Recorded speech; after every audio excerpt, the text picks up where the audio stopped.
Lola unveils T70S and T70S GT, the world's first sustainable classics. Limited to 16 cars, the vehicle is available in two specifications, the T70S and T70S GT. The T70S is the ultimate competition version, supplied with an FIA historic technical passport. At its heart is a lightweight aluminium monocoque chassis paired with a 5-litre small block Chevrolet V8, delivering 530 brake horsepower.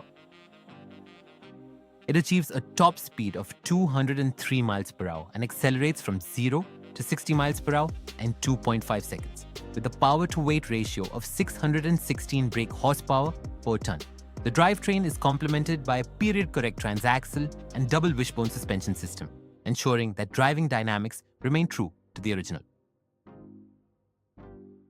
Supplied UK road registered, the T70S GT is optimized for drivability on road or track, offering an unapologetically visceral driving experience.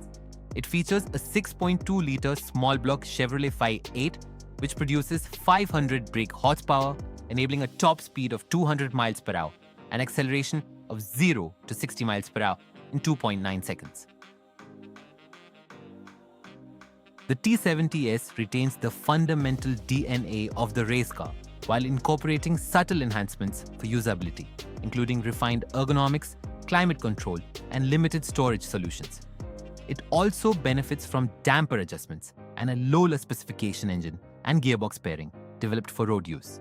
These modifications have been executed with restraint, ensuring that the vehicle's character and driver-machine connection remain authentic and uncompromised. Originally introduced in 1965 by renowned designer Eric Broadley, the Lola T70 dominated the inaugural Can-Am Championship in 1966.